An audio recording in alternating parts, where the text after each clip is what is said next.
don't sit here and wait crazy. Cause I know she still thinks about me too. And it ain't no way, yeah, that I can be just friends with you. And I wish we never did it. And I wish we never loved it. And I wish I never felt so deep in love with you. And now there ain't no way we can be friends. All I can say is a lie. And if I knew it like this, I never would get shut. Cause I fell in love with you. I never would get girl, now everything's different. I lost my only ever in my friend. That's why I wish we never did it. I wish we never loved. I wish we never loved it. And I wish I never felt so deep in love with you. And now there ain't no way we can be.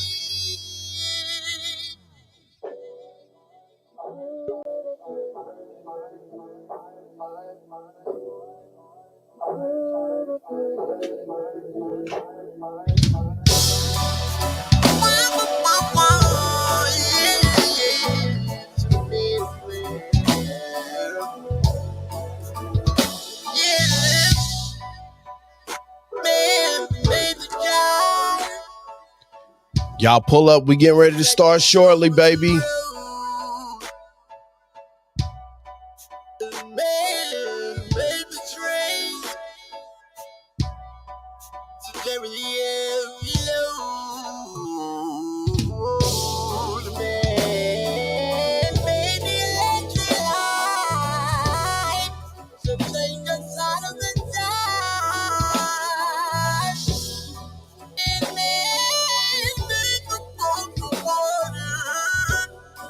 I know what made me on.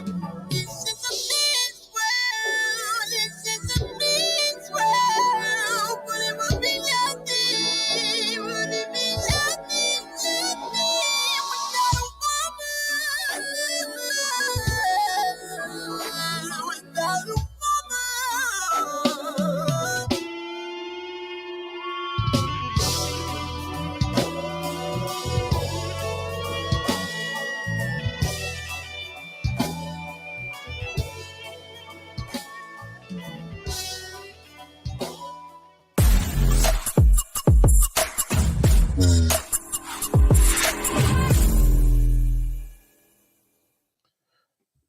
Yo, what's good? It's your boy Low, man. We are back for another episode of The World According to Low, man. Thank y'all so much for tuning in and joining. I'm doing something different this year, man. I actually want to try to go live more with the podcast, man, trying to give a little more exposure and reach to the things I'm doing. If you do not know, my name is Aloysius Ballard. I am an award-winning creative director, filmmaker, videographer, producer, man. To all of that, I say to God be the glory, man, because I wouldn't be here without God in my life and just being able to just use these talents and gifts that he gave me. And because of that, man, I get to meet some incredible and amazing people on this journey that I am on in my creative space. And I like to also build up people. I love to encourage people. I love to give people the ability to be a bridge from where they are to where they want to go. And because of that, man, we started this podcast, The World According to Low. If this is your first time, man, welcome to the pod. Those claps are for you. That's right. We starting this year off celebrating you, man, celebrating the people that pull up, the people that, just support, man. And we're a laid back community over here. I cannot say anything more without shouting out the Loyalty Crew, man. The Loyalty Crew is just a phenomenal group of people who are creatives and people that just want to be around positive influence, and they want to grow and help each other grow. And we have that great community over in Patreon. So if you're not signed up on my Patreon, you got to make sure you do that. What are you doing? Start this year off right, man. Start off on the good foot and get over there to patreon.com, man.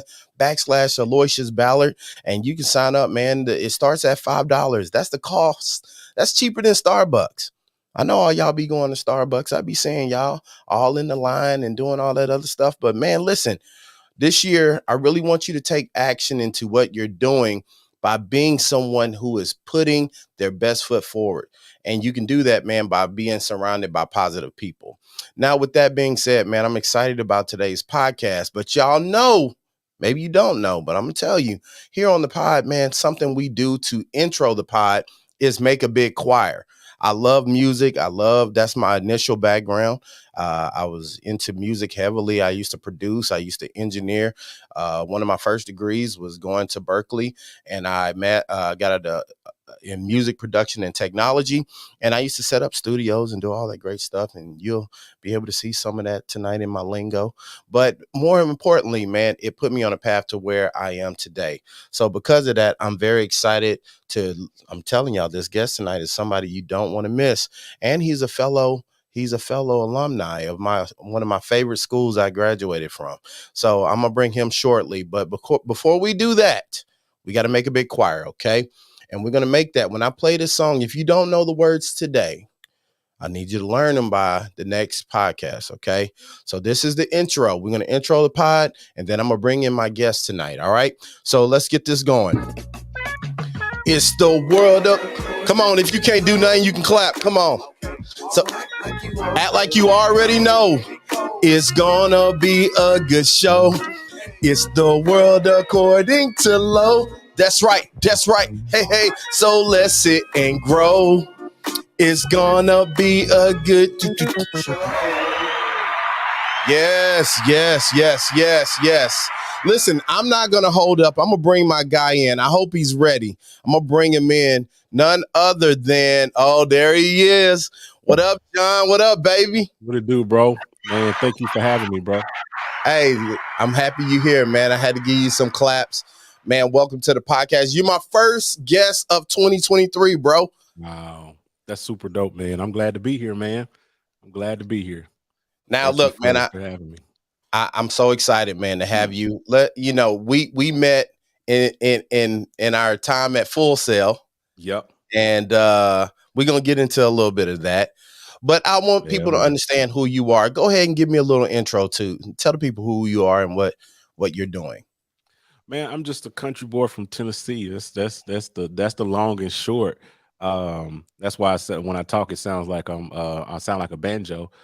Because I hail from Jackson, Tennessee, which is about 45 minutes east of Memphis, and about about an hour, 2 hours like southwest from Nashville, so to speak, and born and bred there, but I currently reside in Charlotte, North Carolina. Father, husband, got 6 kids, me and my wife. 6. We've been 6-piece nugget, and my wife is the sauce. So we've been doing this for a minute, married almost 20 years, 17, about to be 18 years, but 20 years of relationship. We just celebrated because we dated for 3, married for 17, had 6 kids.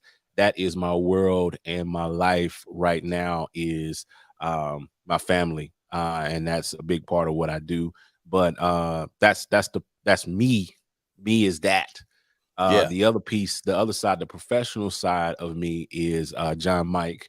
I am a YouTuber, a musician, producer, engineer, just a creative entrepreneur. I run a couple of platforms where I teach master classes on music production, create plugins and software for musicians to use.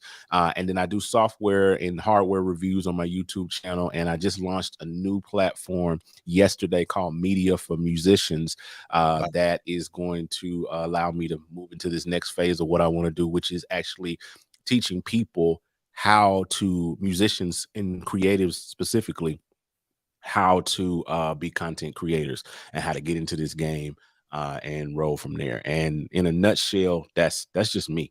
I'm all over the place. I'm Hey, like I love it, man. I love it. And you said we're gonna pick apart some of that stuff you said because there's a lot yeah. in that I want to get to.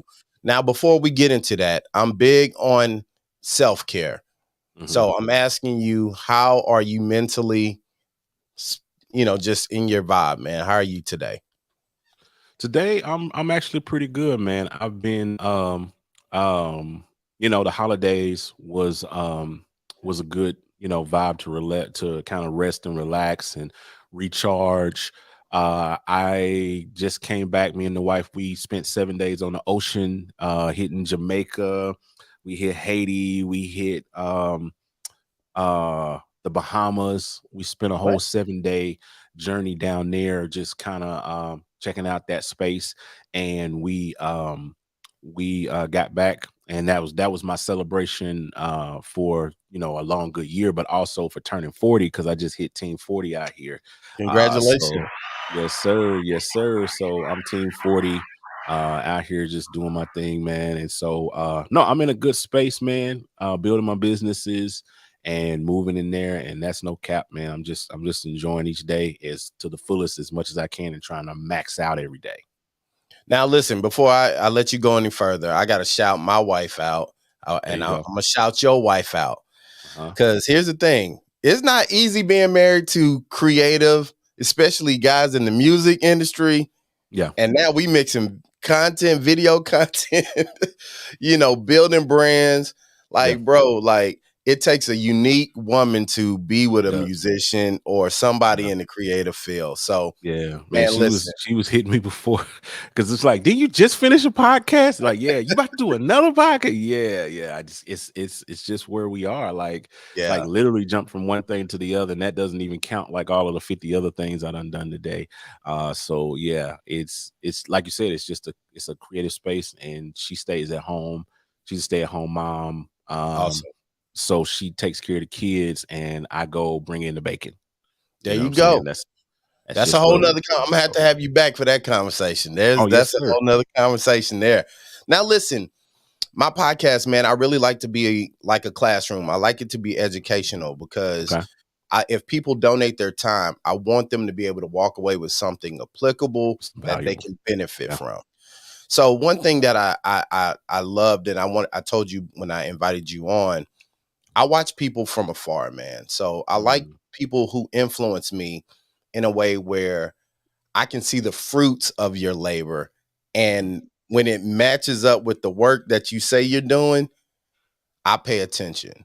Wow. And Honored, when man. we met in college, I loved you. You were in the conceptual stage of what Mhm. you're doing now, which Yeah. is It's what's true. beautiful for me because I literally got to watch you take the blueprint, build it, and now you're executing what the plan is. Mhm. And really, I would say, you tell me if I'm wrong, more than you probably it because where Oh, you are yeah. now, what I'm seeing is far more than I remember Yeah. you talking about back Oh, then. man, exceedingly and abundantly above all I could ask or think, Yes, sir. according to the power that works. Come on, Reverend. Come on now. Come on, don't No, church for me real, now. though. Don't church me now. Yeah, yeah, Now but no, let's for talk real. about that. Now, Yeah, how did you go from being just someone with a plan because you have a family? yeah, So a lot of this is risk heavy for you to man. build and to invest and do things. So walk us through the infancy stage of where you were and how you kind of aligned yourself to be where you are today. Okay, let's see. How can I condense that? Uh, let's see.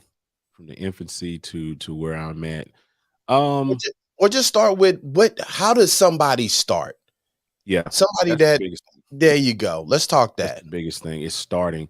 I think a lot of it started for me with just the frustration of kind of where I was at and what I was doing. So I've been and so I know business. I've been in business for the last 20 years. A lot of people don't know that. Most people are seeing my career in my space Yeah. where I'm at now. But that's after putting 20 years of work in.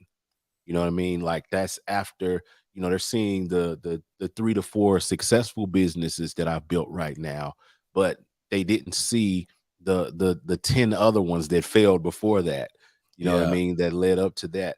But I don't know, somewhere in the midst of when I first started like in the workforce, working a job and realizing that I had to trade time for money, and Mm. even then as a young man understanding the value of what time was, I was like, man, I gotta spend my whole day up here, Yeah. and I walk away with this much money, where I started thinking like, well, what can I do? How can I do this, make this without having to put in this amount of time? And that's what started my initial first business, which most people don't know was a um piano lessons teaching business. I taught piano lessons. I started Yeah. there. Had a school of music called Yeshua School of Music, Mm. which that just shows how churchy I was. Yes, Because I sir. literally, in an off-putting way, name my school Jesus School of Music. Yeah. Yeah. Literally.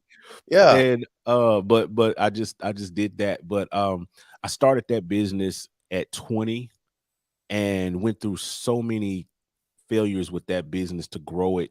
But the key was the persistency of um like pushing it. And after about that's why they say, you got to give it a business at least 5 years to grow. Yeah. But after about 5 years putting into that business, I finally started to see results. But in there, I worked like odd and end jobs. I was a security guard. I worked Come at on. TJ Maxx, like anything I could do to make a buck. Of course, playing for church, gigging, doing all of the creative stuff that I was doing to just keep the bills paid. Because in the midst of all of that, me and the wife, because we linked up around the exact same time that I started. Yeah. Matter of fact, I started the business a month after we got married. And then Mm. then 2 months after we got married, I found out we were pregnant with our first child. So so I Boy. literally quit my job that I was working at the time to pursue the business full time, and then found out my wife was pregnant. And that's a whole nother story that I could flesh out a whole podcast just Yeah, about that. we gonna have you back for that. That Yeah, you because and that. that's a Yeah. whole journey within itself. But in the midst of that, because we have 6 kids, so in the midst of that, building that business, those first 5 years, I was having kids back to back to back to back to back. Yeah. I mean, I have a 16-year-old, a 14-year-old is about to turn 15, a 13-year-old, a 12-year-old, and 11-year-old twins, 3 girls and 3 boys. Call So you the new Abraham, brother. Shucks. Father Abraham, Papa John's, Papa John's, real. Yeah. So, so I was building that business in the midst of building my family as well, and so many things that I learned in that space that I would, to kind of get us to where we are now. But that business grew and it exploded, and then after it exploded the opposite way and fell apart. It exploded and blew up, and I had extreme success. I went from 0 students to 120 students, and we were charging them $100 a month. This is in the early 2000s, Yeah. 2005, 6, 7, 8 standpoint, and we were rocking good for a few years, and then the bottom fell out that business. Literally 08, 09 ish, when that whole housing What crisis happened, housing crisis? Yeah. Things everything fell changed. apart. The bottom fell out. I went Mhm. from 120 to 12 students. Literally lost 100 students in that Wow. whole debacle, like instantly. Like it within 6 months, it all fell apart. And Man. I filed for bankruptcy on my house. We lost our house. We lost everything, man. We lost our house, foreclosed, filed for bankruptcy. We were on food stamps. Man, like Let's stop right here. Stop right there, yeah, John. Because this is a pivotal point. Like I said, this is a classroom. I want to make sure we are articulating this. You yeah, said this in your entry statement that people see me now, yeah, but that iceberg effect of, all of this stuff that you had to endure. You're responsible for people.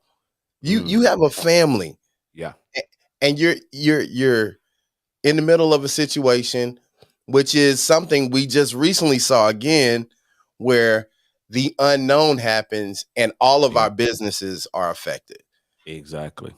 So in the middle of that, how do you remain true and positive about what you once felt was something you carried that was successful, but as a businessman, it just all went to to the dirt. Yeah. So how do you get back up? How did you get back up from that? Everything can probably be summed up in the statement of what my why is. Mm. The why of what I was doing was more important than the how and the what that Ooh, I was that's doing. good. The You talking most important thing that you can hold on to that will get you through anything, and this is yeah. not just business. This is um this is your health, your family, any situation that you might be going through. The standpoint, the thing that can help you persist through it is the why, not the what, not the how, not the when, but the why. The why is the most important question that we overlook. In my why that I was doing business, that I was doing what I was doing, was to take care of my family, was to provide a better Mm, future for them than my parents were able to provide for me.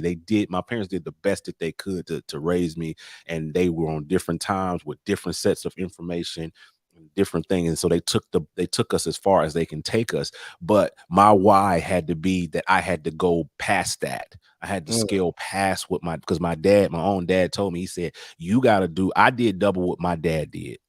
He's like, wow. I did double what my dad did. You got to do double what I did. And Mm, I told him, I said, I won't do double. I'm gonna do quadruple what you did because of there you what you go. did for me. And so that was part of my why. The second part of my why was it's my family. I gotta take care of them. So there's no room for excuses when you have a why. My business fell apart. There's no excuse. You got to Yeah. figure out how to fix it, how to make more money, how to get to the next space, because your why is telling you that you have to do that.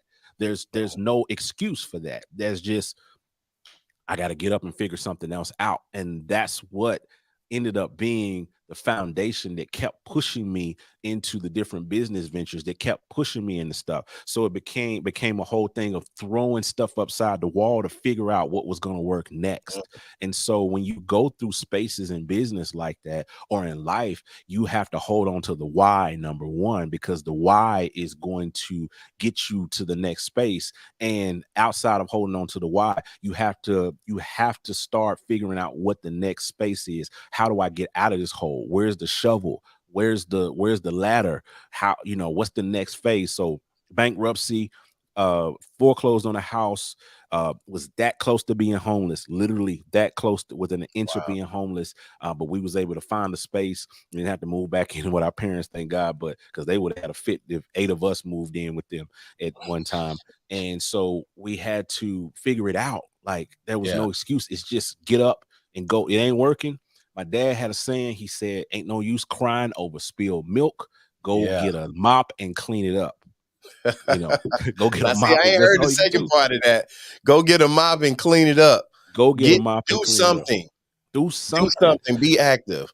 Yeah, because our milk spilled. Yeah. The house foreclosed on. We lost the house. You can't do nothing about it.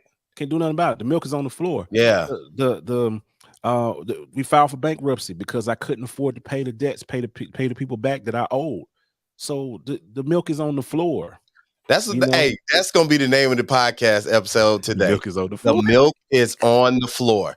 No, man, John, that For is real, just, bro. listen, and I was telling someone recently, the reason that most people fail is not that they don't have all the tools to do what they seek to do. It's not the enough girth to be consistent through the times that are hard. Yeah. Come on. Bruh, like, if I tell you how many times I wanted to quit, and I love that you said and articulated about the why, because the why is what gets you through it. It's not the pictures and all. See, a lot of times people see us and they see the access we get and they see the opportunities. The pictures and the result of something is always lustrous. Come on. What happens in the process of getting there? You don't see me in my house sometimes praying to God like, yo, if this client don't come through, like it's gonna be rough. If they don't approve this budget, like, man, I took a leap of faith thinking that this was gonna be, you know what I'm saying? And all the time. And I love, that's why I said I love when I can meet people that I can be influenced by who live out the practicality of a real journey. You got to think about if you really road trip somewhere, or like you just went to Haiti. Yeah. You can't, if you get tired 2 hours in the flight, that pilot ain't turning around because you tired. Not for you. Bro, you locked into this destination. Hey, now if you want it, when we get to where we going and you don't like it, you can find you a ticket way back, but we going where we say we going. These are facts. Know? And I want to ask you because, you know, you go through this part of life. It's the, I call it the highs and the lows. We get in the lows. Everybody screams and celebrates at the highs. Yeah. But you have to climb up. Talk about how you started to climb back up, because you end up at Full Sail. Yeah. Which means that was around the same time too. Yeah. So I'm piecing this together now. I'm understanding. You get to Full Sail because now you're strengthening the foundation of what you had previously. Yeah. To grow, right? Yeah. What gave you the mindset to do education? How did you know, like, let me go get some more education and expand?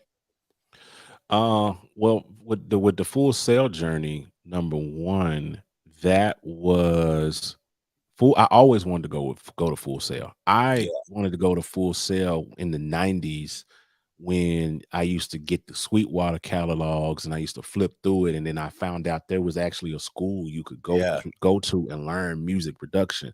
And I actually planned to go to Full Sail when I graduated. Funny story, I blew my ACT. I literally just blew it. I literally just went in and checked boxes because at the time you didn't need an ACT score to get into Full Sail. It wasn't like a part. You didn't even need an SAT. It was just, you know, they were just accepting it. Yeah, if you wanted they was just accepting people. It was a trade school. You know what I mean? And you didn't need an SAT or ACT score for a trade school. So I was like, man, I'm going to Full Sail. Like, I ain't going to no, you know, whatever ANU or whatever university. Like, I don't need just my unsaved self at the time. I don't need this S, man. Like, F this. And I made like a 12 on my ACT. Yeah. That's how bad I did. Here's the variable that I didn't account for was I met a female. I met this nice young lady at the time. And this was like literally 2 weeks before I graduated. Met this girl, and just, as they say, there's a young people, just nose wide open. Wasn't my wife at the time. My wide open. Wide open, bro. And I was like, and she was, you know, she had like another year or so before she graduated high school or whatever. And so I was like, you know what, I'm gonna wait on you, you know. Yeah, you know, I ain't finna go off to Florida just yet, you know, because you couldn't go online at that time. I'm talking about like 2001. Yeah. Like, you couldn't go online. They didn't have an online program. It was just like you moved to Florida, you went on the campus and you just did your thing. And so, yeah, I just blew the whole thing out the water, you know, because I was waiting on her. I was just like, well, you know, hey, I can go. You know, hold on, man. Shout out to the times where dudes used to have some game for real. Come on. Back then, you had to, you know what I'm saying? Back in the 90s and the 2000s, dog. These are facts. Hey, man, wasn't all you had to come with it. You be on the yard or wherever. There was no DM. Look, there was no DMs to slide in. Man, come on, man. Slide in, bro. You just you slid up to shorty and you said something. It wasn't no it was a whole vibe. And so yeah, I was like, I'm gonna wait on you and all that stuff like that, because I can go to Full Sail anytime. Now Got me a you little was gig. playing at this time, right? Oh yeah, I was a church Oh, head so and I all that know stuff. you was on. What you doing? No, I'm just practicing. Oh And no, bro! Like sitting there, she walk in the room. It's like you start playing all my life. yeah, Great give them was the all hits. I like. You just start playing. Oh, you play? Oh, Yeah, that's my song. that's my Yeah. jam. It was hot Shout out then to too. hey man, musicians always stay relevant, dog. Like I Always don't care had what to. piano players, y'all get a little more, y'all could do a little more. The band we needed everything else, but Everything. shout out to the keyboard players, man. Y'all But do y'all thing, man. nah, man. So I always wanted to go to Full Sail. I always wanted to go to Full Sail, and so fast forwarding from Yeah. there back up to where we to that space was that relationship didn't go anywhere with that girl, and then and so that broke up with that. I spent 2 years of my life in the wilderness wandering around chasing after her, and it didn't come to anything. God said, I Literally. got a Sarah waiting on you. Yeah, and then I was planning to leave. Yeah. Literally, I was planning to move. I've been saving up my money and everything, and I was planning on moving down to Florida and go ahead starting the Full Sail thing, because I was like, this didn't work out. You know what? I'm out. About to go ahead and live my life anyway and just hit Full Sail and do my thing. Yeah. And then literally 3 months before I was going to leave and do that, I met my wife. Wow. At the time, I saw her, and it was literally that whole "Why do birds suddenly appear?" It was that whole situation. I know the feeling. Yeah. Then all right, I can push Full Sail back a little bit more for this shawty, and because I was really in love with her, and so we that was another 3 years of my life, and then again I was still actively trying to push towards Full Sail, but never, life kept happening. Then we got married. Same Then we here. had our first child. Then we had another child. Then we had another child. We had another child. And so eventually I just pushed it all out the way and just forgot about it. And then 2009, I was just fooling around online and saw an ad for Full Sail online. And I was just like, Full Sail was recruiting heavy too, boy. yeah. I saw them advertisements everywhere. Get the MacBook Pro and everything, bro. I was ready. And so I was just like, this might be my opportunity right here to do that. And this was in the space where my business had just fell apart. Yeah. Like it had just fell apart. So again, the power is in the pivot. That's where I started to say, okay, so here's some value. Here's some value. Here's some value. Hold on, man. You're not finna skate past that. The power is in the pivot. It's in the pivot. Boy, what? The power is in the pivot, because this is what led me in the journey. And I know I talked the in and around way to get there, but here's what shot me to this next space. The part that shot me to the next space was the business fell apart, right? Yeah. I was teaching piano lessons. That business started to fall apart. I had shut down my physical building because I had a 1,500 square foot building where I was teaching out of. I shut that down. Good. I started teaching out of my house. Started teaching home because I only had like 10, 15 students at that time, somewhere in that ballpark. And so I'm recouping. We just lost the house. I'm trying to figure out what's next, because there was several interesting things that was going on around that time. Again, 2008 to 2010 period. This was something that was very specific that was happening. The economy went, and and here's the crazy thing. I'm gonna come back to this because it's the same thing that happened. The same thing that happened then is the same thing that just happened when COVID hit. So it's crazy. This is the first time I've ever looked at it from this perspective. So the economy went like that, and the internet went up like that. YouTube came out in 07, 06, 07. Yeah. By 08, Google had acquired it, and it started getting wings and started going up. And you know what happened? This was part of what killed that business for me. The part of what killed that business killed a section of that business, because I'll come back. It rebounded a little bit. I got up to about 40. I got enough sustainable, but it took a few years to get that business back while I worked on other things, but I kept trying to get that back. So the YouTube started, and you know what happened when YouTube started? Everybody got online. All the musicians, all of the creative Instrumentals, entrepreneurs at that point started doing lessons online during that space. Yeah. Those were the people that won in that economy. When that economy went down, the people that won were the people that were creative enough to get on the internet and start scaling their business. I missed that wave that time. Yeah. The second time I didn't miss the wave. That first time I missed the wave because I wasn't prepared at that space. And that's a whole nother word by itself. I was not prepared for what it transpired. So the economy crashed. YouTube went up. Online lessons started really getting popular. You could go, people started doing $15 a month for lessons, $9.99 a month. This is in 2009, 2010. I remember early. And then YouTube was flooded with piano tutorials. So that was the start of that online education boom. People said, literally, people came to me and they were like, yeah, we're quitting. We're going to take our daughter out of piano lessons right now because she just started learning on YouTube. And they literally, that was the birthing of YouTube musicians at that point because it started expanding. So I missed that wave. And so I started trying to figure out what was next, because by 2010, that market had become severely saturated. And I was like, okay, do I teach online? And I wasn't at that point, I didn't have the technical space to be able to figure it out. Like, I didn't know what to do at that point. I was just like, I don't know.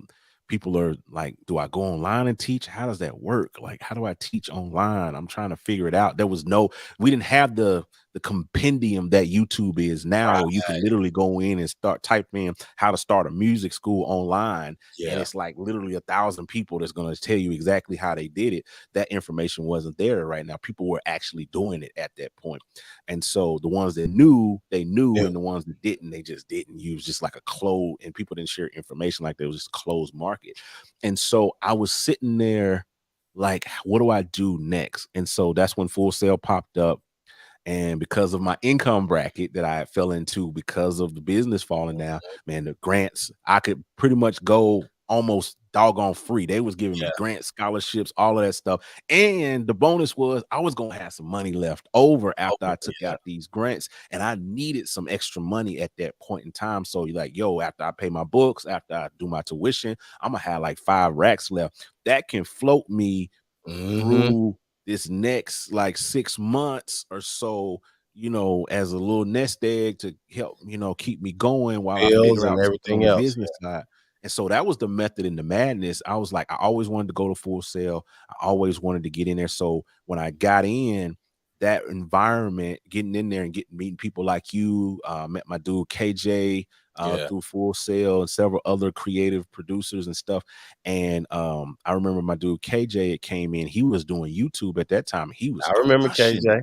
He was crushing it. And I was just like, dude, you got to show me how you're doing this stuff. And we connected, and sound work and all of that stuff like that, man, ensued. And we started building. And so I started getting intrigued by doing YouTube. So I was like, okay, I see people have been making the money on YouTube and doing their thing. How do I get into that space? Because again, the why is I got to take care of my family. I got to figure this out. I got to figure out something. So I started the journey of just throwing stuff upside the wall to see what's going to work. Just throwing stuff like, okay, what can I do? What is this? What is that? I started all kind of little businesses in that point. I used to fix iPhones. I figured out how to. This was the iPhone 3G phase. This is before like all of the. You were side hustling. So I was, and let me ask this, because number one, I love in this stretch of what you just said. You got to make. You said you missed the initial wave of YouTube, but you identified the fact that you missed that wave and began to prepare for the next cycle of it coming around. Exactly. And you end up at Full Sail. And I want to say this because you dropped some names. Yeah. one thing because people ask me all the time, you probably get this. Yes. Do you think Full Sail's worth it? And I Mm. tell people, I feel like Full Sail is like a stock account or anything that's investment. Yeah.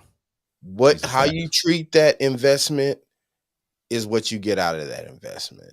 If I you just love want to that. get something quick and you just trying to get in and make a couple dollars so you can say you did something, Full Sail is not for you. Mm. Full Sail to me was an experience where I got to learn at a high level because number one, I tell people, if you are not disciplined, it is not a place for It's you. not a place for you because this rapid fire. Yes. Two, it forces you to network. If you Facts. do not work on your networking skills, you will not enjoy or you will not thrive in the Full Sail experience. These are And facts. I remember us connecting, and you were in a whole different field of study. Yep. You were in But cinematography, but and I was in music production. so it was just that school really just made creatives It fostered connections. That's what boot camp. it was all about. That's what it was And all about. And you build these relationships that become valuable after you get out of school. So that's the biggest piece that I got from it was it set up so many frameworks. Full Sail, like I will tell anybody that wants to go that's listening, that's thinking about it, you've been seeing the ads and you're thinking about investing and it's something you think might be a good part of your journey. I say go for it because there's so many. No, I didn't walk. I've actually learned more since I got out of Full Sail than I ever did when I was in. It wasn't right. about the knowledge because you can get the knowledge anywhere. What it did for me was it set up these frameworks. It set up Yeah. all of these frameworks that I'm still using today. My entire business structure is built off of collaboration. Absolutely. It's built off collaboration. So I moved from Full Sail and I started a business called Gospel Multitracks, where I created tracks for churches that didn't have musicians.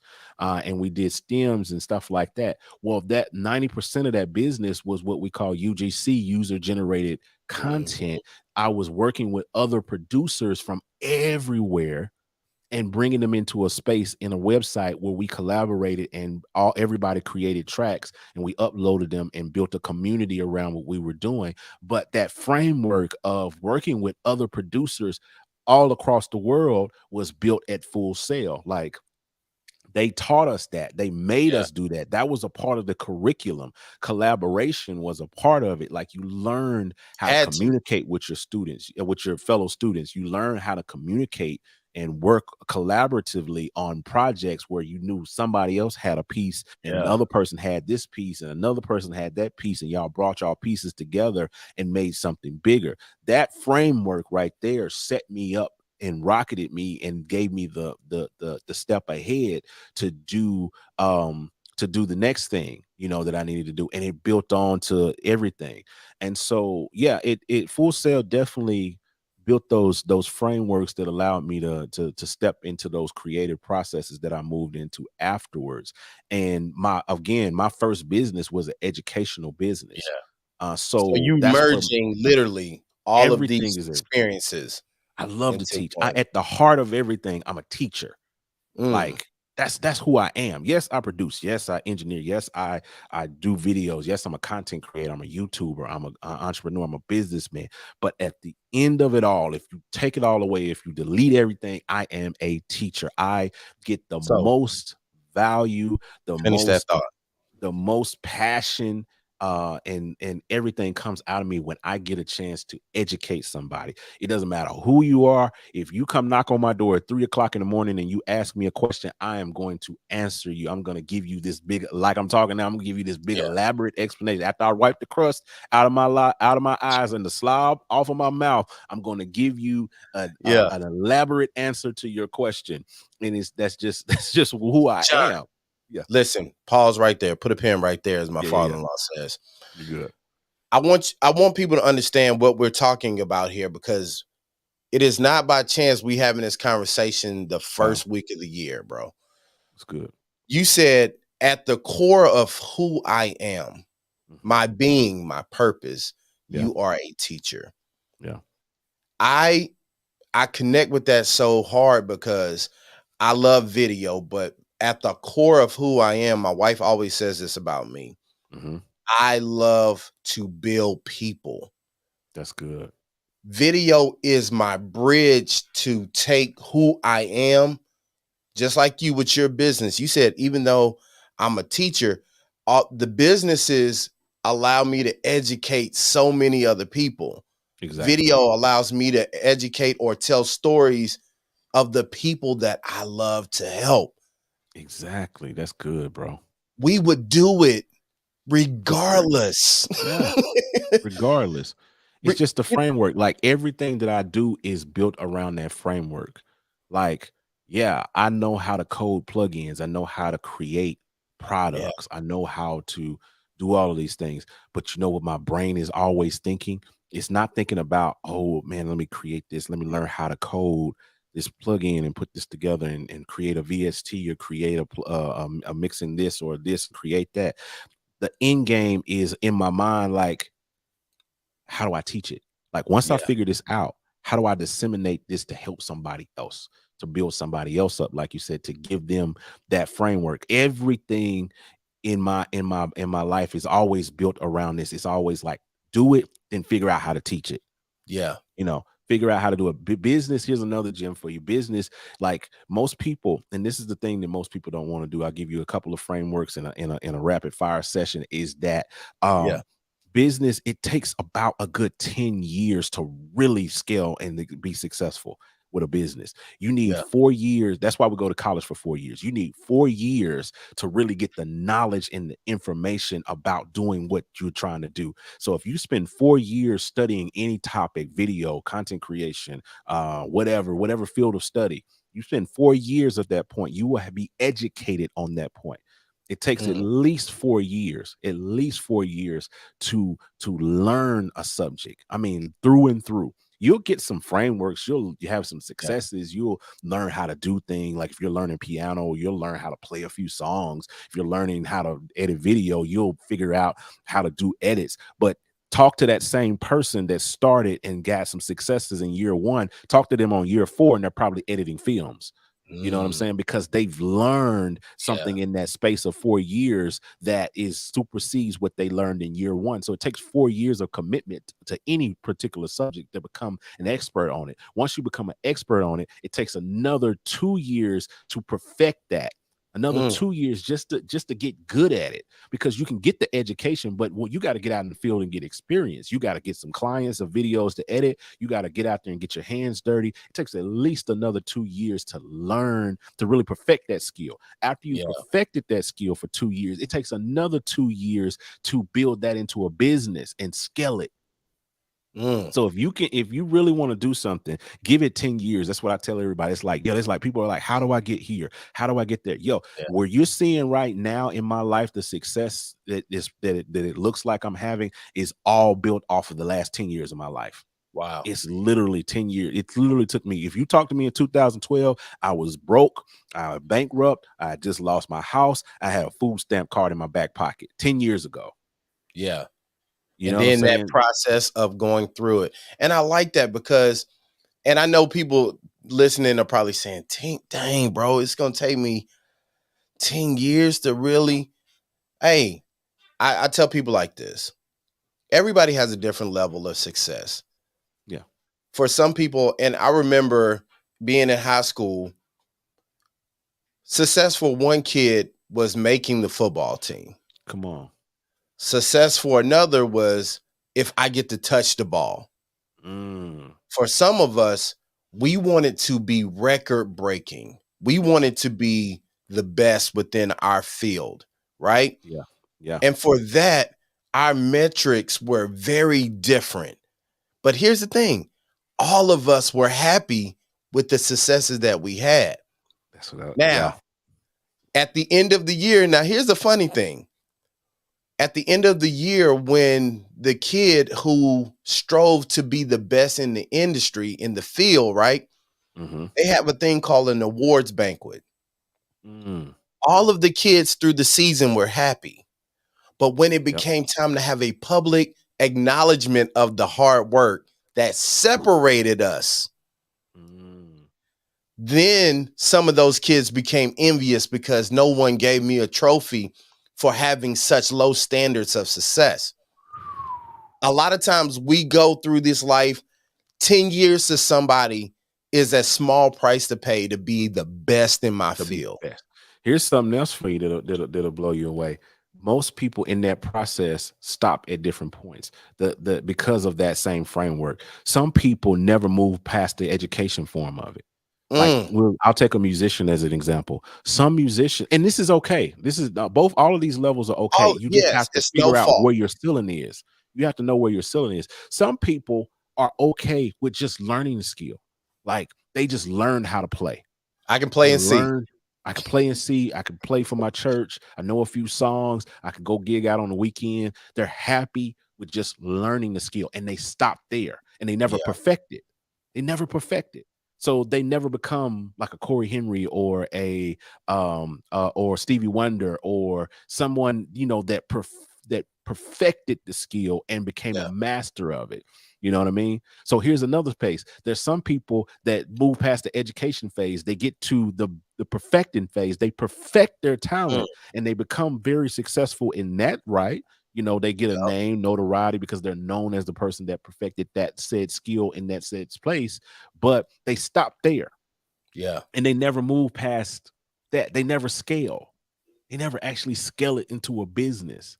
They never actually scale it, you know, and that's why you have so many popular actors, entertainers, musicians that die broke.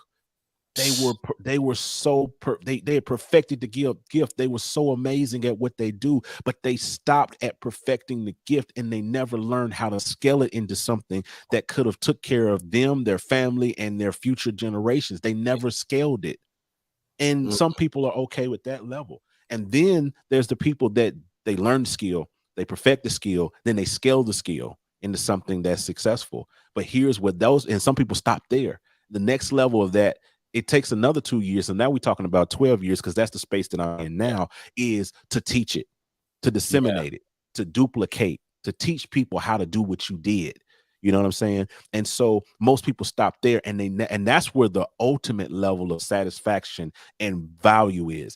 I get, yes, I've built multiple six-figure businesses over the course of the last 10 years. And I've scaled that and I've done these different things like that. But now I'm in the phase of like, okay, I've learned, I've perfected, I've scaled. Now it's time to teach. It's time to duplicate, because what value does this have if this information stops with me? What value does it have if I'm sitting at the top of the mountain and there's nobody up here with me? If I figured it out, good for me that I figured it out, because there's a lot of, think about all the creative, not just creative, but all the entrepreneurs that just sit and they never tell how they made $1 million, how they made $1 billion. You ain't seeing Donald Trump out here doing no masterclass on how he became a billionaire. You know, you ain't seeing Elon Musk and Jeff Bezos and all these guys writing books on how they made millions and billions and how they built Amazon and how they're not doing that kind of stuff, because they stopped at scale. Yeah, they stopped at scale, and they have no interest in moving past that. And that's okay. Again, no matter what level that you at, you have to learn where those ebbs and flows and where those ceilings are. And the thing that to go back to all the way back to where we started with this thing, the thing that kept pushing me to next levels is that I keep raising the ceiling. Like, I keep raising the ceiling because the frustration, I know when I've hit the ceiling because the frustration sets in. You know what I mean? Like, I knew when it was time to close the School of Music because I was frustrated with it. Right. I was frustrated with teaching piano lessons. I had been doing it for 15 years and I was frustrated. Like, whenever a student walked into the door, yes, they were giving me money. Yes, they were, you know, I was teaching them, which is my passion, but I was frustrated with it because I was building the next thing. I was deep into gospel multi-tracks at that time. And I'm like, this is the thing. This might be the thing that I've been trying to push into. And now I got to stop working on this thing to hear you play the same song you've been playing for the last 6 weeks and you haven't gotten it yet. And so, you know, I got the frustration of that. And that made me finally get to the point where I say, okay, I got to quit. I gotta raise the ceiling. I gotta jump and go to the next space. And so by faith, And I took the risk because that's what entrepreneurship is. I Yeah. heard somebody say, I can't remember who said it, but they say entrepreneurship is spelled RISK. That's what That's it. entrepreneurship is. It's a risk. I took the risk. I took the jump. I ran in and went full time into gospel multi-tracks and built that and scaled that business to 6 figures and scaled that. And that became the thing that built and kind of helped me move into the next phase. And then, you know what? Let's talk about that real quick. Yeah. Because gospel multi-tracks shifted the culture. Wow. And I say this because one of my frustrations, I've been in ministry and over the production of my church for a long time, 20-something years. Yeah. And I always had to bring my guys in, like Greg Johnson, Ramon Gaskin, my guy. Drum Deucer, my guys. Like, I would fly them in. Like, we were so consistently bringing them in that it was like the hotels knew them. Yeah. The you know what I'm saying? Like, it was routine. And one thing I used to tell them all the time was like, man, I just wish I could have ways to do praise and worship or music in my church where it didn't have to fall off when y'all go back home. Wow. A solution came. Because back then, Ableton was like starting to really develop, and nobody really understood what Ableton was, because if it wasn't Pro Tools or it wasn't Reason or Fruity Loops, most people weren't, they weren't fooling with the different programs. Some people did certain other, platforms, but if it wasn't the trifecta, like, it was hard to get, people into. So when you started putting stems out, I was like, oh, I can do that. Push play, and I got a full band. Now, some people would say that, you now, and I'm glad we're here for a second, because I want to hear it from you. Do you feel like you put musicians out of work? Nah, man, because the you know why? Because there's musicians still working. They're still working. You just it's here's another space of which will tie into where we're going and really pull value later. It's and you have to adapt or die. You know what I mean? You adapt or die, man. Like you figure it out. The people that made that scaled in that time frame, and in this last 10 years are the people that adapted to where the industry was going and not was married to where it was. They had to divorce that and marry the new girl that was coming along. You know what I'm saying? And that's where you have to be like that in this space, because it's adapt or die. The people who made money in COVID, let's talk about the musicians. You talk about musicians working. The people that kept their job, like the musicians that kept their church gigs during COVID, were the ones that knew how to use stems, that knew how to set up Ableton, that knew how to connect the production elements, that knew how to make the lights and all of that stuff. I legit talked to so many people in that space and during that season, that said the pastor fired everybody else and kept me on. Literally, I was the one-man band on Sunday. It was me and gospel multi-tracks. It was me and Ableton every Sunday. John will teach you how to not miss this cycle the next time, or the next wave it comes around, because things in life cycle. I don't know if y'all get that. They it's cycle. Gonna happen again. We just came out of COVID, bro. Like, and it's the same cycle that we went through in 2008. Yes. And if you OG, they remember 2001. And if you OG that, you remember some other stuff that happened before. Things happen. This will happen again. Yep. In different forms, something. Are you prepared for it? Yep. Look, this is what they said. They had this whole thing going on while COVID was going. This is the same lingo. They said it across every media outlet. They were on message by everything. This is what they said. This is unprecedented. This is unprecedented. This is an unprecedented event. We have no precedence for this. It's unprecedented. You kept hearing that. Unprecedented, unprecedented, unprecedented. Well, you know what they did during this period? They set precedents. Yes. They set precedents. So you know what's going to happen as soon as the next time something happens, when COVID 32 happens, something, whatever it is, they're going to go back to the precedents that they set in 2019, 2020. They're going to shut everything down. They're going to shut the whole world down, shelter in place. Everybody put masks on, shut down the venues, shut down all this stuff. No more than 10 people in a gathering. Everybody stay at home, work from home. They set precedents. And I want to say this was real unprecedented, quick, but because if you are a business right now, okay, John has been giving us insight on how to prepare, how to pivot. And I want to tell people this, especially if you're listening to this part of the show. Get your business connected with this AI generated automated systems.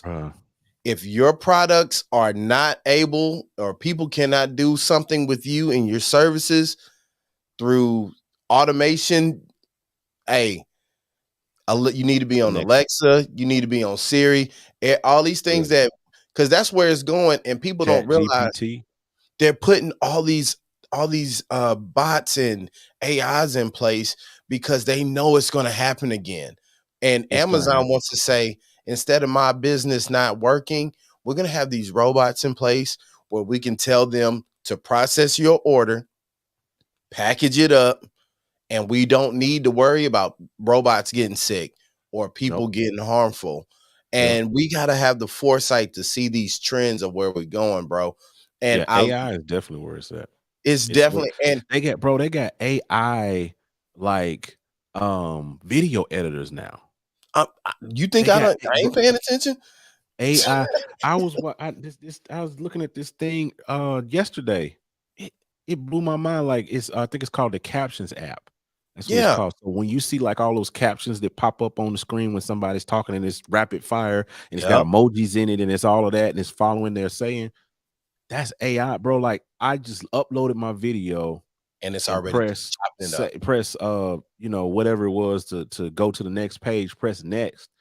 And that joint spit the captions up, put them in different places, added the emojis, did everything with the touch of a button, and I was done. And all I had to do was hit export and upload, and I had my short form content done. And all I had to do was I literally took like 5 clips, uploaded them, and then it spit me a whole video out on the other thing. This Chat GPT stuff is so scary. Like, I was doing a contract for my business last week. Yeah. And I was like, let me just see what this thing can do. Bro, I went in there, I said, write me a contract for da da da da da da da da da da da. That's what I put. Write me a work for hire contract for blah, blah, blah, blah, blah, blah, blah. This thing spit out a legal document. 8 points. I'm talking about, look like my lawyer wrote it. I almost had to call my lawyer just to say, can you make sure that, like, yo, this is ain't no back doors in this. Like, this is crazy. And it gave me exactly what I asked for.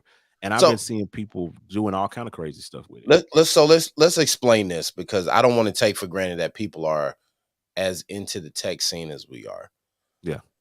I want you to understand, every time we upload something, we send a text, we send a video, we do whatever we do, all these billions of videos on YouTube, IG, Facebook, all these things that we're doing, these bots are able to look at everything we're doing, hear what we're saying. They know all the people who are writing these dissertations. You're saving it, you're running it through Grammarly, all these programs. You keep seeing privacy on every website because they are giving this, they get paid to provide this information to these companies who are studying. These bots are studying us as humans. Training it. So they don't need us. We're giving them the game. Literally. Exactly. I'm seeing them do things where these AIs are even doing the stock industry. All of that, bro. All Bro, of it. there's no spectrum. There's AI for every space. There's every industry out there. AI and all of that stuff is taking over, and it's going to be the same. This the same thing that we've been dealing with, like we was talking about earlier. With did I put musicians out of work with this particular business? Yeah. No, I didn't. But the people that got work, the Adapted. people that grew, were the people who took this tool and learned how to use it. And so Yeah. when the economy crashed, when things went down, those were the people that excelled because they learned how to use those tools for their advantage. It's no different with AI. Like you said, there is coming a reckoning. There is coming a point, an inflection point where it's like these things are going to keep getting better and better and better and better. Like right now, we're looking at 1.0, like Chat GPT 1.0, and it's by the that end of the good. year, it's gonna be insane. Like like when you think about the iPhone 1.0, when it came out, the first iPhone, and then you compare it to iPhone 14 now, look at how advanced the iPhone today is versus the iPhone we had 10 years ago. You know what I'm saying? So think about what the AI is going to be 10 years from now. What does Chat GPT 10 look like? Like, it's no telling where that thing is going to go, but the people who are going to win is the people who learn how to use these tools and don't get lost and don't throw their hand at the technology, but throw their hand at the scene. And then when that AI comes advanced enough to do your job, then it's like, wait a minute, see, you didn't learn how to use it. You know what I'm saying? Like, there are people now that are literally sitting with it, trying to figure out how they can. I'm looking at all of the AI stuff I can right now, studying and getting as much. Yeah, because I all got to of those figure out things. the success of my future, of my business. The future of my business is predicated on this.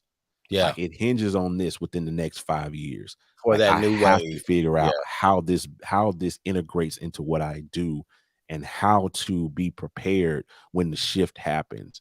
And because the shift is going to happen, it's not, you can't wish it away, you can't pray it away, you can't do. And like I said, life goes in cycles, and you have to be prepared for the next cycle. I wasn't prepared in 2008 when it Fool crashed me at first. once. I was not prepared.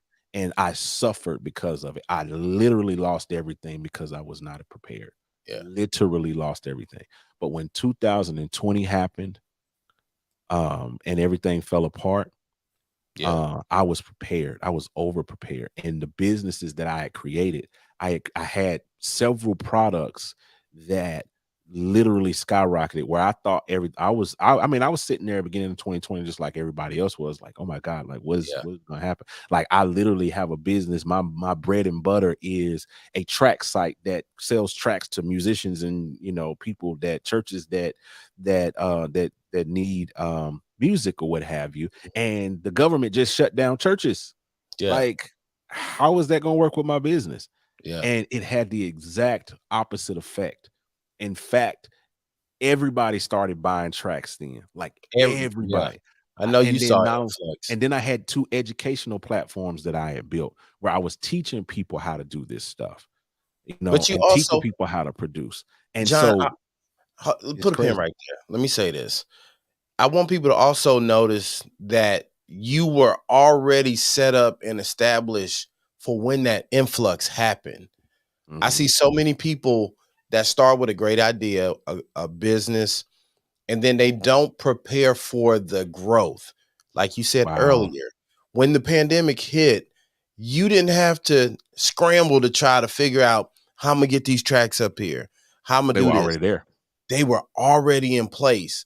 And that's what you like going throughout this year. I want to make sure all my listeners and anybody that comes across this pod understands is that you have to be a person of action.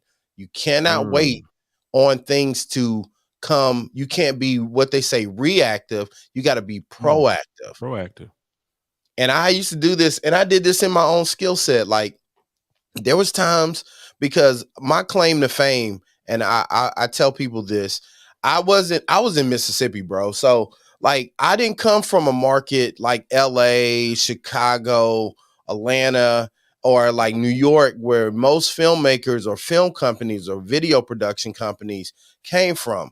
Like, Yeah. I came from an area that was very slow to develop, but I had a skill set that I wanted to provide to people. So a That's lot of good. that I had to go outside of my market. But I would sit, my wife would tell you, I used to sit, she'll come in and be like, "What you on the floor for?" Because I'm trying to figure out angles. I'm trying to figure out, Wow. how can I make something boring appear to be more interesting. I That's good. literally took the worst case scenario and made that my training ground. And then I learned how to edit, like, in a way. And I started, like, one of the main things I started to do was Stellar Awards weekend was one of my claim. Like, that's really where I was getting into my name in the industry. Yeah. So why Sony and E1 and all these major companies would send their people to these networking events, or like the BMI luncheon, or like all these events that was around the industry, I would show up and I would say, "Hey man, do you need a video? Da da da. Let me just shoot and do this." By the Wow. time I would shoot the event, and I kid you not, bro, I would shoot the event while they going out to hang out and hit the Waffle House or the lobby because y'all want to star in Celebrity Watch and all this stuff. I would go get my laptop, my MacBook, and I would just sit in the corner, put my cards in, and have all my hard drives, and I would start editing on the spot. By the time they went to dinner or woke up the next morning, I had something out for my clients. That's And I good. remember people saying, "Who is this guy that's beating us into getting they're the first ones?" And none of them was like, most of the guys that were giving me a shot weren't big name people, but they were getting all the traffic because everybody was searching. Oh, the Stellar Awards is going on, blah, blah, blah, blah, blah, right? And I tell people all the time, like, bro, you have to figure out what it is that you can do to separate yourself. Like Yeah. you said with your business, like, hey, man, I saw a need, it was different. And now I prepare myself to service a group of people when the time comes. And a lot of times, as business people or brands, we wait for somebody to tell us we good Come on. enough to do what we need to do. No, man. Start now. Start Start this now. week. Start today, and start growing your mindset so that you can be in place. Now, Exactly. with that being said, I want to pivot a little bit because I have a saying that I always say, which is always be documenting, all ABD.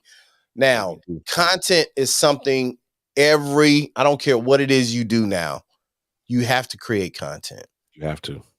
What is your approach to creating content on a regular basis for all the platforms you have? Because y'all do views, bro. Like, Yeah. some people do views, y'all doing views. So how do you keep it fresh? What's your approach to that? And, like, how are you executing a little bit in your strategy? You ain't got to give all the game away, No, but I give all the game, man. It's yeah. real simple. These now it's everything that I've learned is over the years is trial and error. I mean, I was probably one of the first guys out.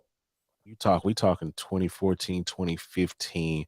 I'm one of the first guys going live on Facebook with my whole DAW, like trying to do music production tutorials and all of that stuff. I'm talking about when Facebook was just a square. I was trying to figure it out. I was trying to figure out how to go live on Periscope Periscopes. from my computer.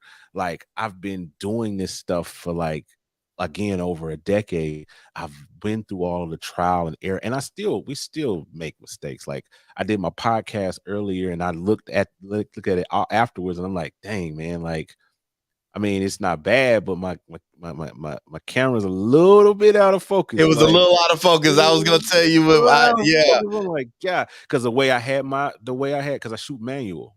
yeah. So, like, Shout out to that, man. I shoot manual, so I had before the pod, I had the focus ring locked where it was, Yeah. and I was like, okay, yeah, that's it. I got the nice little separation. I'm good with the bokeh. The lights kind of It bokehing was out in the just a background, little the and focus because when I came back and sat down, my chair scooted back slid it back. just a Yeah. hair.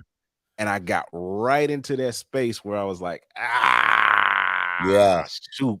Yeah. But it's like, okay, you live and learn and you keep moving and you just make, you fix it the next time. But I've been doing this for so long that I've made so many mistakes. I'm country is I don't know what, when I listen back to myself, I'm like, God, you can tell I'm from Tennessee. God, you can tell I'm from Tennessee. Some of the most creative people come from the Mississippi, Tennessee, the Memphis. South, Man. with an F, Literally. South. Don't at me. You can. Yeah. You got proof. But for real, like, so what I learned is through trial and error over the years is getting into the flow state, creating an environment where you can be able to record at any given space. So even this year, I'll tell you like what I've done to scale my content for this particular year. I set it up to where I have about roughly about 5 different stations down here in this studio. Like I bought this house as soon as I saw the space, I knew what I wanted to do with it. It's taken me a couple of years to get to this space to where I got it, but I have 5 sets to where I can sit down and I can shoot content at any given point. What I also did was I bought cameras. I got probably about 6 cameras right now. Now you're shooting Sony primarily, right? I have Sony, but I just moved to Blackmagic. I'm on Blackmagic now. What you're seeing now is Blackmagic. Yeah, I see the green tint. Yes. So I have my Blackmagic ran through my ATEM Mini, so I can hit a switch here and I can go to this angle right here. And as you can see, it's moving, it's kind of zooming. Watch it. I see it. I got it on a slider that's sliding right now. Motorized. That slider, you can see the edge of the slider right there. I got it going back too far, but I got the slider right there on this camera, and it's moving back and forth. And that's been on all day. I come in the studio in the morning and I turn that on, and it's going back and forth. That's moving. So if I sit down at this space, I can literally do a couple of videos. I can be like, hey guys, blah blah blah blah blah blah blah blah blah blah blah, and then I can go, hey, but see, if you want to do yada yada yada yada yada blah blah blah, then I can go right here and something. And now I'm gonna tell you something real quick. You got to get into macros. Oh yeah. So when you do your macros, and I had to shoot today, or you would see this, especially with the Blackmagics, you can time. You say, hey, I know I got 60 seconds on my first shot with my main cam, then I can go to shot 2. It's gonna give me 15 seconds there, and then I go back to 1. But I got my moving shot, all of that, and that macro will just loop that. Yeah, I saw that. I've been looking. I haven't tried it out yet because I've been experimenting with so many different things. I love that you got into the video aspect like you doing. I was like, he in my world now. So I just picked this up, and I'm gonna probably be setting it up tomorrow. It's a Elgato stream pedal. So it's like a stream deck.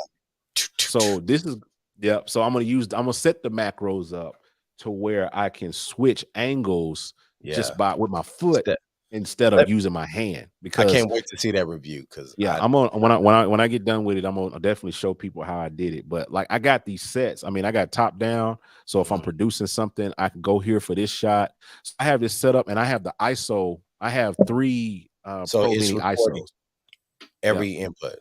Every input, and so I can and I got cameras plugged up and ready to go. I got top down shots ready to go. I got different angles. You can't see my lighting, but I got a light, a key light over here that's giving me. It's mounted up on the ceiling, so that way I can get my hair light and key light. Come on with the terminology. And then I got another soft box right in front of me right here. You can see that in my glasses if I look up. I got another soft box in there. So I'm working that. So the biggest thing is flow state. Before I had all the Blackmagics, before I had the ATEM Minis and stuff, I was using OBS and 2 cam links. You see what I'm saying? I would open up OBS. I plug my 2 Sony cameras up to my computer via cam link, and I would just press record in OBS. And I would just record, and I would do the same thing, the same switching, using keys, using my stream deck, using those things like that, because I want to stay in a flow state.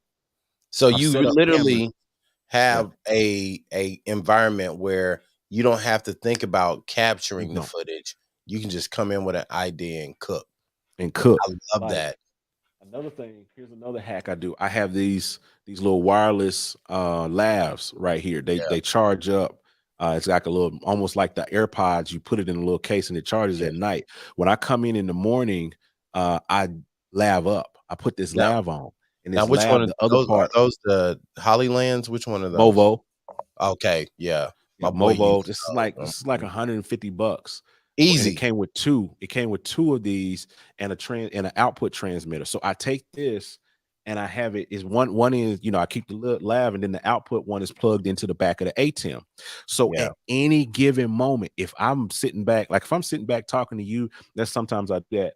And I'm talking to somebody and I'm like, man, this is a good conversation. I'll sit down in front of the camera and I'll just keep having the conversation on the phone, but let's press record on the ISO, and I yeah. could literally, because I got the lav on, I can literally Mhm. just sit there and have the conversation and just talk and just get the content. You got to get yourself in a flow state. You got to get yourself in a space where you can just flow. You know what I mean? Like, because when you got to set up lights, when you got to set up your camera, when you got to mess with your ISOs, when you got to Mhm. mess with your aperture and get everything straight and get in this space, you lose inspiration. By the time you done spent 2 hours setting up to record the Yeah, video, you like, man, I'll just do it tomorrow.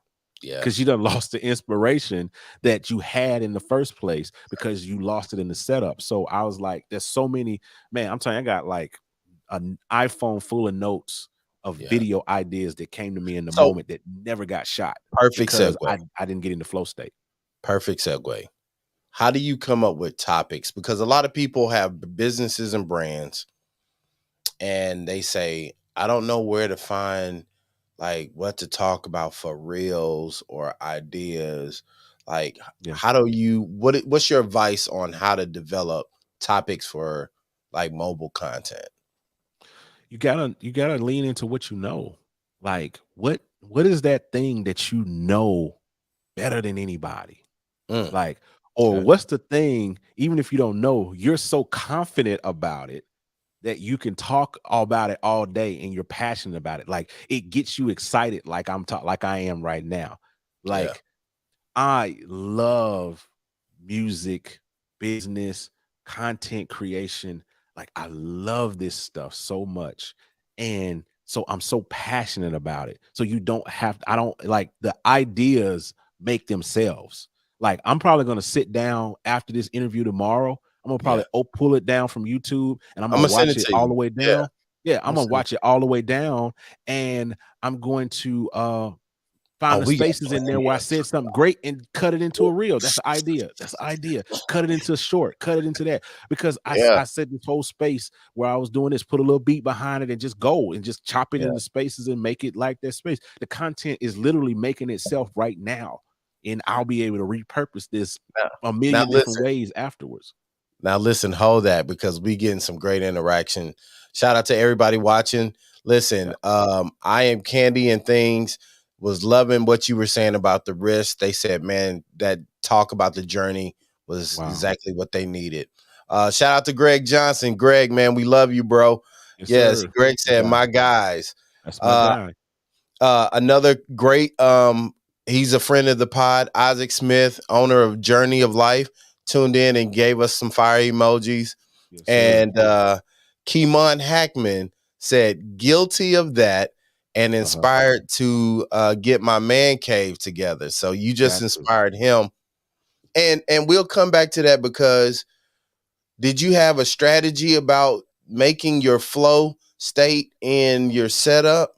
Like, what was your kind of little bit about your real quickly? Like, what was some of your thoughts about how to make it where you could just be ready to go and cook? Yeah, it comes out of the frustration. Everything is a lot of times in my life is built out of the frustration of why can't I do this? Yeah. Why didn't I feel like, and so when I start asking myself those questions, I'm instantly like, how can it's the problem. Being an entrepreneur, you solve problems. You get used to that, and so it's like, Yeah. how do I solve the problem? What is the thing that's going to help me be in that flow state? Because that flow state is everything.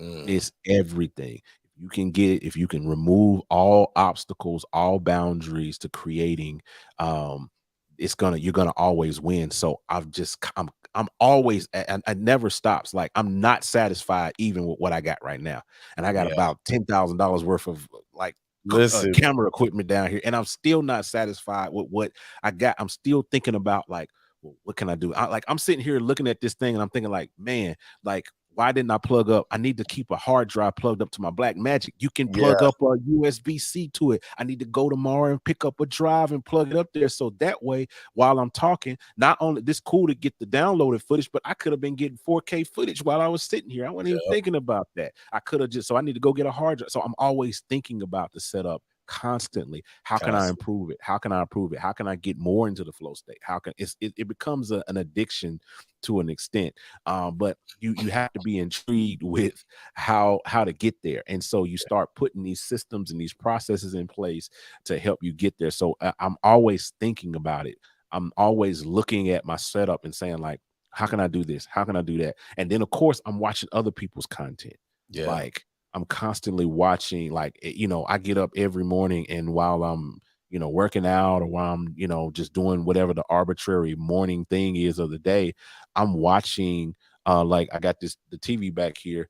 I got that, I'm watching YouTube. I got that going like on a loop. I just let it Who's just go to the inspiring you next. right now? Give me that. Who's And inspiring Think you right now? Media, Gary V, of course, Shout out to in my terms boy of Gary. like, just pushing, Think Sean too. Media. Oh I yeah. really like Sean now. Sean Cannell, my guy, Ruslan is probably one of my real big inspirations. I don't know if you guys know I Ruslan. I watch Ruslan, man. Yeah. Ruslan is You he's part of what drove a lot of the madness for me. Like, cause I was like, really? how is this dude going live like 10 times a day and with that quality and with that stat, and like how's he doing? And then I start finding, oh, he's got the ATEM. I'm looking at it, say, oh, he's got the Yeah. Rodecaster. Like, my audio is running through my Rodecaster right now. I got the ATEM Mini, I got the Yep. Stream Deck, I got all of those different things. I'm like, how do I, okay, man, this dude is in the flow state. He's banging out content, he's growing his following, he's just smacking the game. And I'm like, how did he do that? And so, like, when you start looking at what other people are doing and trying to figure out like, Yeah. what can I extrapolate from that, what can I pull from that setup, what do they have, or what have they did? And so it just starts the journey. It's like constantly looking at every Yeah. minor space. I'm always thinking about like, what can I do next? What's the next thing? What's the next space? How can I 10x? How can I 10x? I just hired 2 people. I got a couple of editors that I just hired, that are editing video for me and doing and helping me with filming content and stuff. So, Yeah. like, it's like I'm always looking at that next I space mean, you could have hired your boy, man. I'm looking for I mean, employment always, man. now, I mean, we might have a conversation after this, because you don't I think had it, a you don't. video, man. I'm all right, man. I figure Oh, you killing the game. You the I know a guy. little bit, man. You know what I'm It saying? just didn't cross my mind. Like, you wasn't in my space. I mean, No, you've but been. I get it, man. Because when we pioneering, dog, like Yeah, you it's know, whoever's. Yeah, in that whoever's in the way at that point, that no, just gets listen. into that. I love you giving these opportunities to people. I Yeah. I had 2 young guys with me today. Like some Wow. of us who have been able to really have fortunate to have a career and a journey where we work and we get opportunities, man. I feel it's just imperative that we give opportunities to people coming behind us. Big facts. And that's a big ups to you for that, man. That's the name of the Now, game, man. now listen, this is I got about 5 minutes you because I gotta. listen, My son gets off work at 10 you o'clock, and I gotta go pick him up. you hear that music? This is the part of the show where we wind it down, man. There we Now go. listen, I appreciate you coming on today. Tell people how they can get in touch with you, where they can find you. This is your time, bro. Go ahead. Wow. Man, appreciate you giving me the space, man, just to run my mouth for a little bit and do talk about what I love. You can connect with me pretty much everywhere that's anywhere online. I mean, I'm John Mike pretty much everywhere, here on YouTube, on Facebook, on Instagram, on I don't really do Twitter like that. I'm just getting into TikTok, Yeah. so your boy's on TikTok finally. But I'm John Mike pretty much everywhere. A couple of other platforms that you can connect with me on is Gospel Producers. That's my big baby right now that I'm putting a lot of energy in. Gospelproducers.com. We do master classes on music production, mixing. We do templates. We create plugins. We have several really great products over there. You can check those out. Gospelproducers.com. I just launched Media for Musicians. That's kind of a pet project right now that I'm building, and this is, kind of helping me deal with that, is really how to teach musicians how to create content. So you can find that content at Media for Musicians everywhere. And yeah, man, you just connect with me wherever, johnmike.net. That's a good hub where everything is, and you can connect there, and that's just who I am, man. Just come find me. I'm very responsive. I answer back all my comments on every platform. It's me. It's not anybody working for me. It's actually me. Like, I answer all of my comments. I respond to all my DMs. So if I haven't responded to you, it's because I'm processing your order in the order in which it was received. And I will get back to you as soon as I can. But yeah, that's why you can find me. Now you can connect. Listen, John is an amazing person. I was so glad that he was able to come on in the pod so that I can introduce him to you guys. Listen, your world is exactly what you make it. This is my world. It's according to Low, but I want to be and see what your world is like. So go out, do something great, man. Listen, if you want to always connect, just hit us up, man. We really give game away for free because there's no need to hold on to it, man. There's room for all of us to be successful. Exactly. Listen, John, I appreciate you again, man. Loyalty crew, I love y'all. Thank y'all so much for all of your support. And if you stayed to this part of the pod, you the real winner, man. And we will see you in the next one. Peace. Yes, peace.